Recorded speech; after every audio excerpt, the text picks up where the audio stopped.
Bonjour les amis, je vous offre une petite vidéo tout à fait impromptue. J'aurais pas été capable de la faire les jours qui précédaient, mais je pense que là c'est un peu le moment. Nous sommes à presque 8 mois de suspension pour la plupart d'entre nous, en tout cas d'être empêchés d'exercer et vous débrouillez tous plus ou moins par vos moyens. Il n'y a pas longtemps, je suis tombé sur une petite bande dessinée très sympa. Ne me demandez pas l'auteur, je ne sais plus, mais ça s'appelle L'Homme étoilé. C'est des petites anecdotes d'un infirmier de nuit dans un service de soins palliatifs. Un type aux cheveux longs, la barbiche, les bouts d'oreilles tatoués, bref, un petit costaud. Et on voit dans cette bande dessinée comment il prend soin des patients la nuit, quelques petites anecdotes sympathiques, un peu d'humour, un peu de tendresse. Il prend la main, il console. Et à un moment donné, j'ai ressenti une colère qui montait, vraiment très très fort. Et je me suis dit, mais nom d'un chien, c'est ça qu'on m'empêche, c'est ça qu'on nous empêche de faire depuis presque 8 mois. Et j'étais dans une colère, une rage comme rarement. À tel point que j'ai pris la voiture et puis je suis allé sur l'autoroute. J'ai hurlé toute ma colère, vitre fermée pour ne déranger personne. Et je fonçais. Et je peux pas vous dire tout ce qui est sorti. Voilà, je me suis laissé aller. Tous les noms d'oiseaux y sont passés sur ceux qui nous gouvernent et tous ceux qui sont complices de cette situation que nous vivons, qui est extrêmement douloureuse et décapante.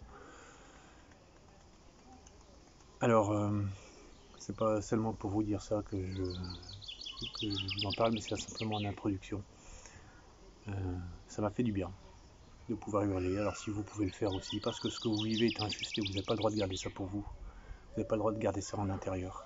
Il faut le sortir. Et la meilleure façon de le sortir, c'est de hurler sa rage. Alors enfoncez-vous dans les bois ou prenez votre voiture et roulez, toutes fenêtres fermées, et puis criez tout ce que vous pouvez. Ça fait du bien, ça lâche. Et ensuite, vous serez capable de transformer cette colère en quelque chose de plus constructif, de plus positif. Parce que sinon, elle va vous miner. Donc laissez-la sortir, qu'elle ne vous mine pas de l'intérieur, qu'elle ne vous détruise pas. Et ensuite, pensez à vous reconstruire avec des choses beaucoup plus positives, du rire, de la convivialité. Toutes ces choses dont on nous a sevrés pendant autant de temps, qu'ont duré les confinements, les pseudo-confinements, les masques à répétition. Chantez, dansez, bougez, riez, faites aller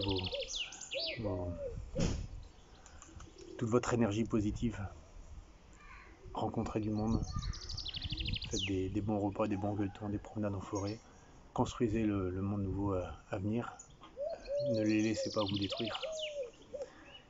Alors c'est vrai que ce qu'on vit est difficile, c'est vrai qu'on a perdu beaucoup de choses. On a perdu un travail, on a perdu des amis. Pour certains, on a perdu une situation confortable qui nous mettait à l'abri jusqu'à la retraite. On a perdu un métier. Vous avez perdu votre métier, vous les soignez, mais vous n'avez pas perdu votre vocation. Votre vocation, c'est de soigner. Vous soignerez, vous prendrez soin autrement. Ne vous en faites pas, ça je vous le garantis. Ne vous attachez pas à ce qui disparaît. Il y a d'autres choses plus belles à construire maintenant. Et on va devoir s'y atteler tous ensemble. Et voilà, regardez bien tout ce que vous avez perdu. Et mettez à côté tout ce que vous avez gagné. En liberté. En qualité de vie, peut-être. En amis, en connaissances.